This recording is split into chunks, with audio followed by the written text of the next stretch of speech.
Hello everyone, I welcome you again on this 10 minutes a day series. So the topic of our today's discussion is delivery channels in retail banking part 1. So let's get started with the introduction first of all.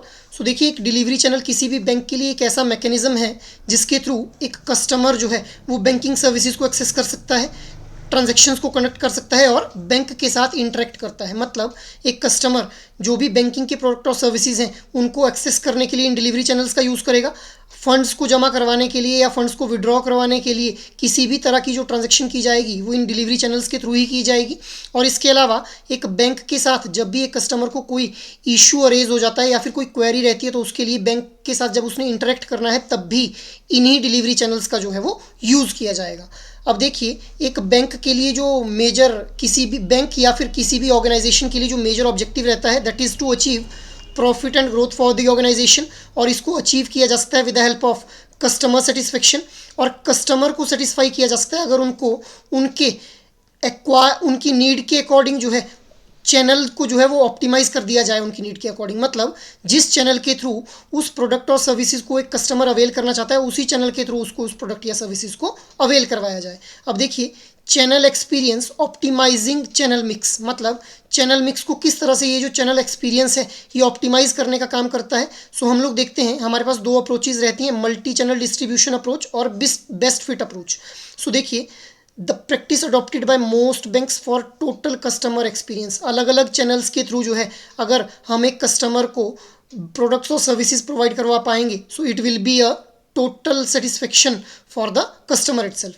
Next approach is best fit approach, जहाँ पे हम लोग ये देख सकते हैं कि जो हमारे टेक सेवी कस्टमर्स हैं जो कि यंग कस्टमर्स रहते हैं वो रिमोट चैनल जैसे मोबाइल बैंकिंग या फिर इंटरनेट बैंकिंग इस तरह के प्लेटफॉर्म्स के थ्रू जो है वो अपने प्रोडक्ट और सर्विसेज को अवेल करना चाहते हैं.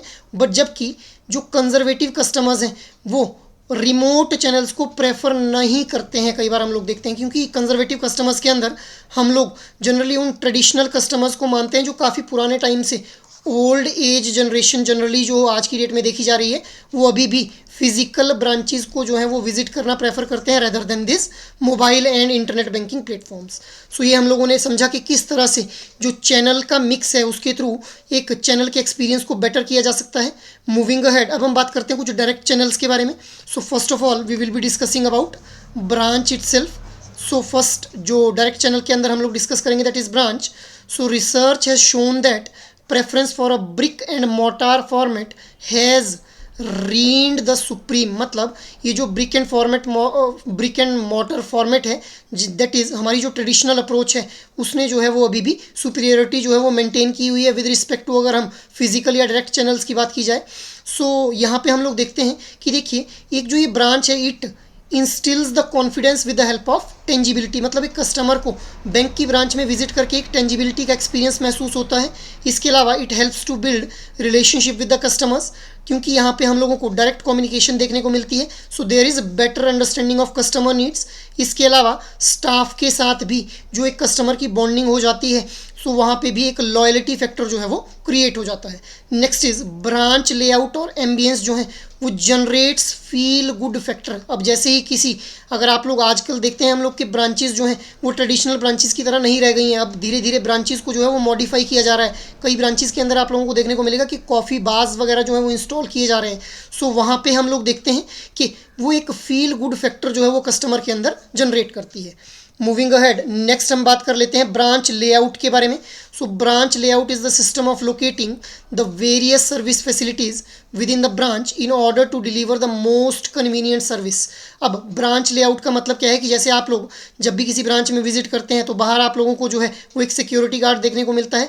बाहरी कियोस्क मशीन्स लगा दी गई हैं ताकि जो कस्टमर है वो अपने लेवल के ऊपर भी अगर ऑपरेट करना चाहता है, अपनी पासबुक वगैरह की एंट्री करवाना चाहता है तो वो कर सके. अब यहाँ पे डेजिग्नेटेड एरियाज़ बनाए गए होते हैं, जैसे यहाँ पे जो है वो लोन अकाउंट से डील करने वाले बैठे होंगे. इसके अलावा यहाँ पे जो एफडी अकाउंट्स को देख रहे हैं उनके वो यहाँ पे बैठे होंगे. अब यहाँ पे जो म्यूचुअल फंड वगैरह को देख रहे हैं वो यहाँ पे बैठे होंगे. और ये यहाँ पे एक ब्रांच के जो टॉप लेवल के मैनेजर हैं उनकी जो यहाँ पे जो पोजीशन है उसके अकॉर्डिंग इनको यहाँ पे बिठाया गया होगा. सो हम लोग ये देखते हैं कि इससे जो है वो सर्विसेज जो हैं जो एक कस्टमर अवेल करना चाहता है उसको उनको अवेल करने में काफ़ी कन्वीनियंट महसूस होता है. अब a good branch layout can promote the efficiency, क्योंकि एफिशिएंसी बढ़ जाएगी। अब कस्टमर जाता है, उसको मान लो वो इस ए कस्टमर के पास, ए यहाँ पे जो ए नाम के बैंकर बैठे हुए इनके पास चला जाता है। She is particularly dealing in the mutual fund accounts, but वो चाह रहा है कि मुझे जो है वो लोन लेना है। तो अब अगर यहाँ पे क्लियरली स्पेसिफाई किया होगा कि यहाँ पे जी लोन वाले बैठते हैं, क्योंकि इनमें इंटरनली भी बैंकर्स के अंदर कम्युनिकेशन हो रही होगी, सो ये इनको डायरेक्ट करेंगे कस्टमर को कि आप यहाँ पे 3rd नंबर के ऊपर जो है वो लोन डिपार्टमेंट देख रहे हैं सर, उनके पास चले जाइए। सो इससे जो है वो एफिशिएंसी बढ़ जाएगी। इट एनहांसेस कोऑर्डिनेशन जो मैंने अभी आप लोगों को एग्जांपल दिया। It boost employees motivation, generates customer goodwill and optimises the cost. So ये हम लोग देख पा रहे हैं कि किस तरह से एक अच्छा ब्रांच का लेआउट होने से कौन कौन से जो एडवांटेजेस हैं वो एक बैंक को हो सकते हैं। So total automation of branches across the banks and the implementation of core banking solutions have completely change the concept of service delivery. So ये हम लोगों ने देखा था किस तरह से कि ब्रांचेज और जो ब्रांचेज के लेआउट हैं वो किस तरह से रोल प्ले कर रहे हैं डिलीवरी चैनल्स को एफिशिएंट बनाने में। मूविंग अहेड, अब हम बात कर लेते हैं स्पेशलाइज्ड ब्रांचेज के बारे में। The concept of branch has moved from a plain vanilla approach to a more specialised approach. अब हम लोग देख रहे हैं कि स्पेशलाइज्ड ब्रांचेज जो है एस्टेब्लिश की जा रही हैं for corporate accounts, SME accounts, agri finance accounts, personal banking के लिए अलग से ब्रांचेज लगाई जा रही हैं। इसके अलावा कुछ ऐसी ब्रांचेज हैं जो पर्टिकुलरली लोन्स में डील कर रही हैं, जो रिटेल एसेट प्रोसेसिंग सेंटर भी हम लोग जिनको बोल देते हैं। सो ऑब्जेक्टिव क्या है इन स्पेशलाइज्ड ब्रांचेज का? Use the branch as a tool to enhance the delivery effectiveness of the service by prescribing turn around time for each product. मतलब जल्दी से जल्दी एक ऑप्टिमाइज्ड वे के अंदर जो भी प्रोडक्ट या सर्विस डिलीवर की जानी है कस्टमर को, उसको एक प्रॉपर मिनिमम टाइम के अंदर जो है वो डिलीवर किया जा सके और कस्टमर की सेटिस्फेक्शन को यहाँ से एनहांस किया जा सके। क्योंकि अल्टीमेटली जब एक कस्टमर को उसकी डिज़ायर्ड प्रोडक्ट या फिर सर्विस को जो है वो टाइमली मैनर में डिलीवर कर दिया जाएगा एज पर हिज नीड, सो वो ऑटोमेटिकली सेटिस्फाइड फील करेगा। So this is how these specialised branches are adding their own pie in the delivery channels. Moving ahead, अब हम बात कर लेते हैं बैंक के अंदर हम लोगों को बैंकिंग कॉरेस्पॉन्डेंट्स और बैंकिंग फैसिलिटेटर्स या फिर बिजनेस फैसिलिटेटर्स हम उनको बोल देते हैं, उनके बारे में बात करते हैं। These are also the kind of delivery channels for the retail banking.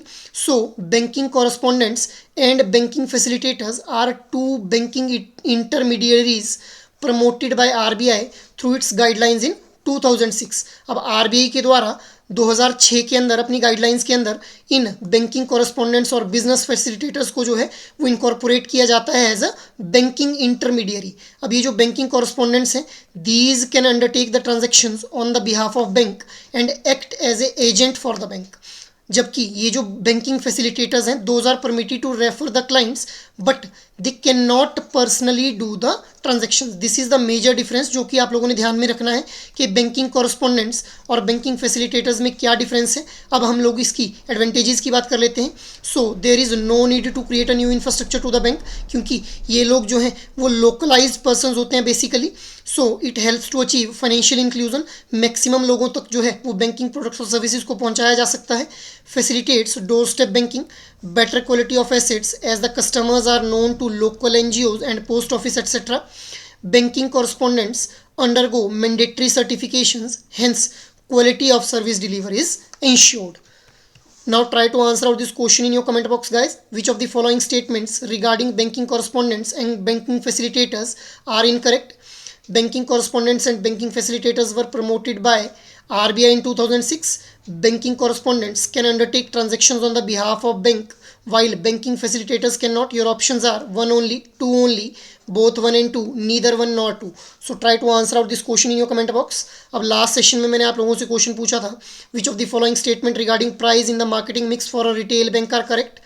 3 statement यहाँ पे आप लोगों को दी गई थी। सो ये तीनों ही स्टेटमेंट्स जो हैं these are the right one statements. So that is all for the today's discussion. अगर ये सेशन आप लोगों को अच्छा लगा हो तो इस सेशन को लाइक, शेयर और सब्सक्राइब कर लें। और अगर आपकी कोई भी क्वेरी है तो आप हम लोगों को मेल कर सकते हैं hello@edutap.co.in। जय हिंद।